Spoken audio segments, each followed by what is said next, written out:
no jornal James Baxter, iremos ver as notícias do mundo, placares dos campeonatos estaduais e regionais. Iremos entrevistar também o famoso cientista Isaac Newton. Vamos começar com os esportes. É com você, Alan. Sim, eu transportei. E agora... Deixa eu puxar a cadeira aqui, meus amigos. Me desculpe. Essa semana tivemos vários jogos no campeonato estadual, acompanhando de vários gols do Pelé pelo Flamengo. Pelé fez 15 gols no jogo contra o Vasco. Sim, meus amigos. Deu uma sacolada. Uma sacolada. Brincou.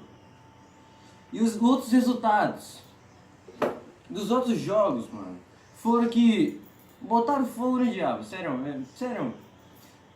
1-0 contra o Fluminense. O Criciúma deu 3-0 lá no Boa Morte, mano. O Forte São João 2, Rabilson 1, né, velho? Jeremias, campeão lá do Device Kids 5 e os Falcões 3. E as tragédias continuam. O temporal que caiu em Goiaba alagou tudo e muitos moradores ficaram molhados sem casa. Sorte que os bombeiros chegaram rápido e conseguiram salvar a todos. E o Papa sofreu um atentado terrorista. Um homem que aparentava estar bêbado tirou a roupa e abraçou o Papa. O Papa saiu correndo, mas o homem tinha uma bomba e se explodiu. Por sorte, o Papa sobreviveu, mas teve queimaduras de 3º grau. Vamos esquecer as tragédias? Vamos ao tempo. Janice, como que está o clima? Os temporais regulares continuam, mas no fim de semana vai estar um inferno, meu amigo. Literalmente o capeta resolveu tirar férias lá, pelo amor de Deus. Mas voltando. Em Jurubeba haverá um clima ensolarado com cerca de 35 graus. E Agrial, o tempo tá congelante, mano. Na moral, pega... Não, nem vai pra lá. Mano, vai lá pro capeta lá. Mas não vai pra lá não, sério. Me desculpa aí. Nas regiões Sudeste, bora lá na região do Sudeste, haverá sol entre nuvens. Nas regiões Norte, né? Por um milagre, né, mano? Um mês de chuva carregada. E em 4 morros desabam e causam 5 mortes. Região Sul haverá 1,5 metros de neve. E agora o nosso repórter Lyson irá entrevistar o famoso Isaac Newton. Bom dia, flor do dia. Estamos aqui com o famoso cientista Isaac Newton. Newton é um dos cientistas mais brilhantes que existiram até hoje. Senhor Newton, nos conte mais sobre como o senhor chegou até aqui. Newton, o senhor está aí? Mil perdões.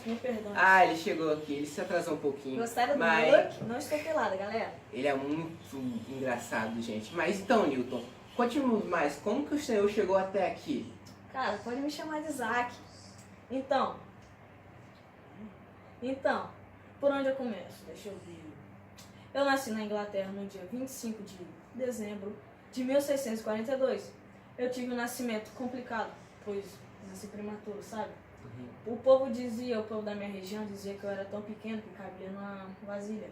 Tive uma infância difícil por não ter conhecido meu pai, pois ele morreu, sabe, Sim. 3 meses antes de eu nascer.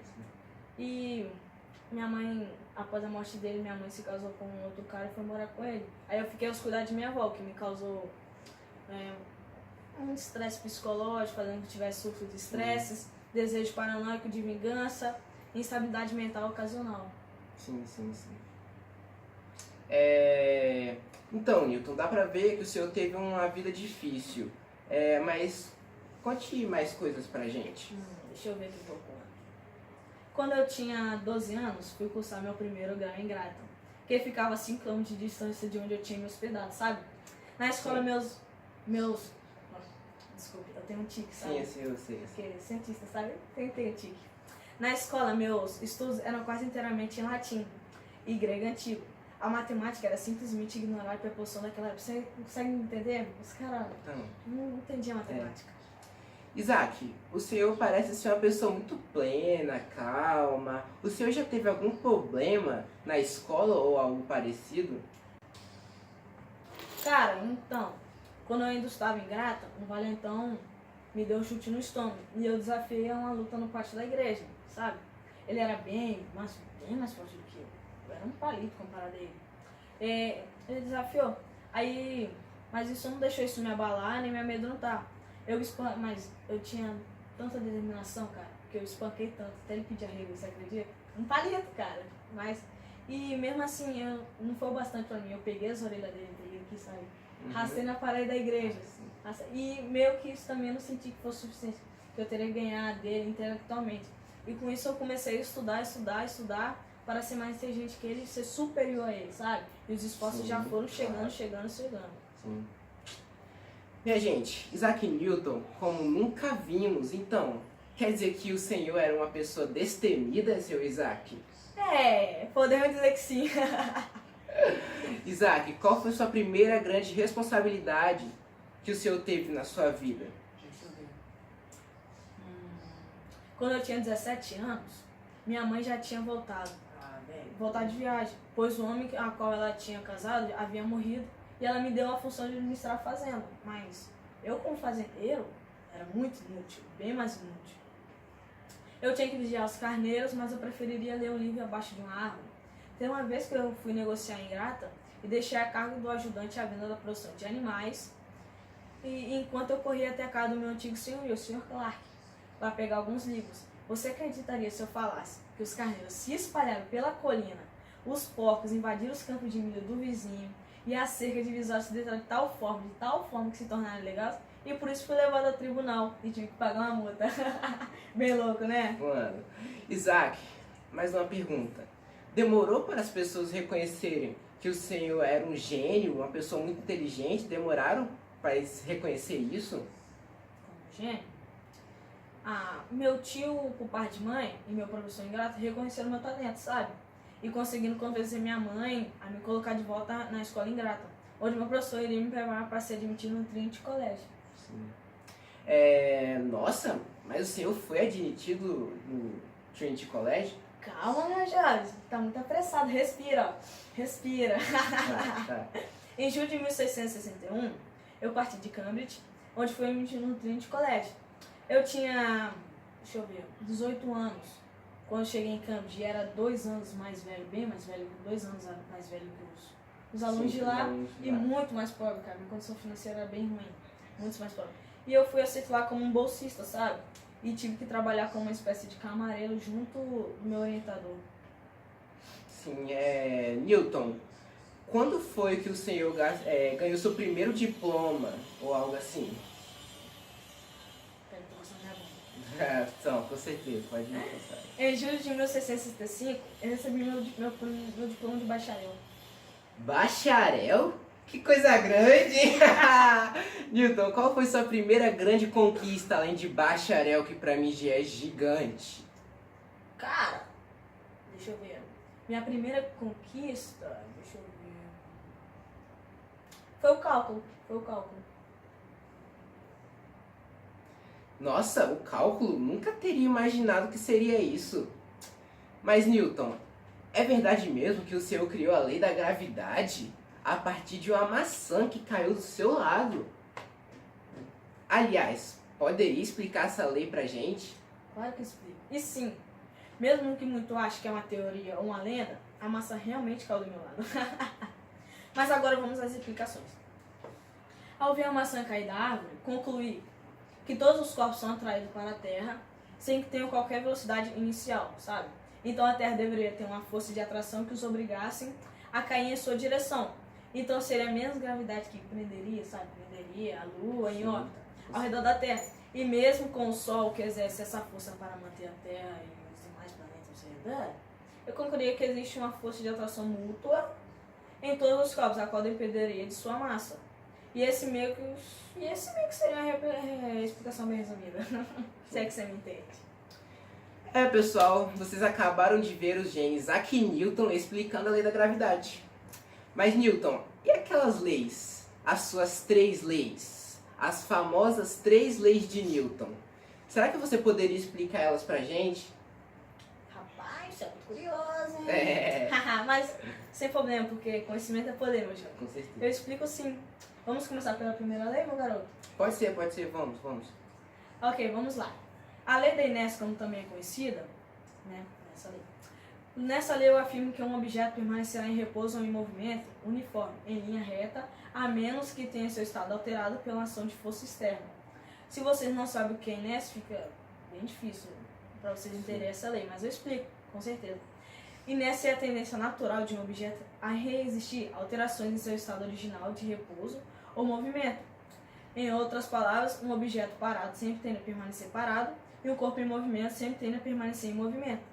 Um exemplo de inércia seria se você está dentro de um ônibus e em pé, no caso, está dentro de um ônibus em pé.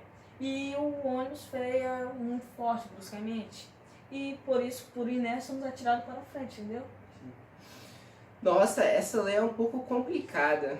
Só um gênio como o seu para compreendê-la. Poderia dizer que é complicado para os que não se empenham nos estudos, né, meu joia? Porque ela nem é tão complicada assim. Então é isso, meus amigos. Em rede nacional, eu fui chamado de burro por ninguém mais, ninguém menos que Isaac Newton. Mas tá, deixando isso de lado, nos conte mais agora sobre sua segunda lei. Vamos lá. Na minha segunda lei, eu estabeleci que a aceleração adquirida por um corpo é diretamente proporcional à resultante das forças que atuam sobre ele. Com a aceleração, que representa a variação de velocidade por unidade de tempo, a segunda lei indica que as forças são os agentes que produzem variação em um corpo, variações de velocidade no corpo, perdão. Dessa forma, se aplicarmos a mesma força em dois corpos com massa diferente, o de maior massa sofrerá uma menor aceleração. Daí concluímos que os de maior massa resistem mais a variações de velocidade, logo tem maior inércia. Sim. Cara, isso é demais pra mim. É muita informação ao mesmo tempo. Tipo, sem querer puxar o saco, mas só um cientista como o senhor para entender isso, criar isso. Rapaz, hein? Tu não entende nada também, cara. Mas tá difícil. Mas vamos pra terceira lei logo, né? Vamos. Então, na minha terceira lei, que para alguns é mais fácil, né? Se chama Lei da Ação e Reação. Acho que todos conhecem, uma das mais famosas, ou a mais famosa. E nela relaciona a interação de dois corpos. Vamos supor que um objeto 1 exerce uma força sobre outro objeto 2. E esse objeto 2 vai exercer uma força de mesma intensidade, mesma direção e sentido contrário sobre o objeto 1. Como as forças são aplicadas sobre corpos diferentes, elas não se equilibram, certo? Por exemplo, se um atirador disparar uma arma, ele vai ser impulsionado em sentido contrário à da bala e força de reação do disparo. E essas três leis formam o fundamento da mecânica clássica. Essa lei pra mim até que é mais simples de entender. Justamente, compreendo. E com vocês, essa foi a incrível cientista e um dos maiores gênios da humanidade, Isaac Newton. Obrigado, senhor Isaac. Por nada, eu que agradeço. Veja como é modesto ele, gente.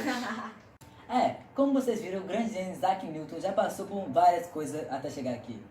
E como nosso repórter, eu não tenho tanto intelecto para entender as três leis de Newton.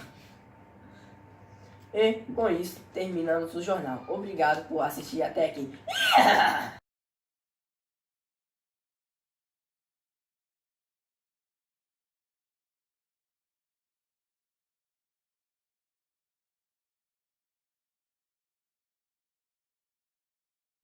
Sacaneia de novo.